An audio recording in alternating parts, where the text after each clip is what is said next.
সুলাইমান নবীকে বিশাল রাজত্ব দান করেছ, গোটা দুনিয়ার রাজত্ব দান করেছ।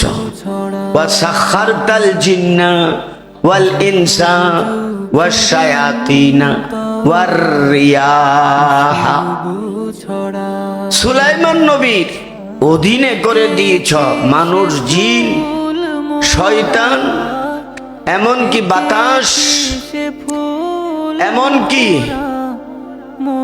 পশু পাখি সব উনার অধীনে ছিল।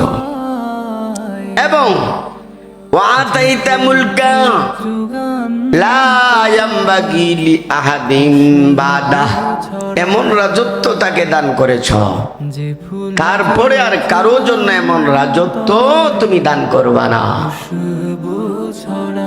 ঈসা আলাইহিস সালামের ব্যাপারে বলেন, ওয়া আল্লামতা ঈসা আত-তাওরাতা ওয়াল ইনজিল, তাওরাত এবং ইনজিল উভয়টিকে তুমি মুখস্থ করে দিয়েছ ঈসা নবীকে। এবং হযরত ঈসা এবং তার মা মারিয়াম দুইজনকে শয়তানের চক্রান্ত থেকে তুমি নিরাপত্তার ঘোষণা করেছ।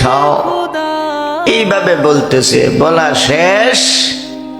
আল্লাহ রাব্বুল আলামিন বলেন, বন্ধু আমার, তোমাকে আমি একটা জিনিস দান করেছি, আদম থেকে নিয়ে ঈসা পর্যন্ত অন্য কোন নবীকে আমি সেই জিনিসটি দান করিনি। ওই জিনিসটা হলো কাউসার। বলেন সুবহানাল্লাহ।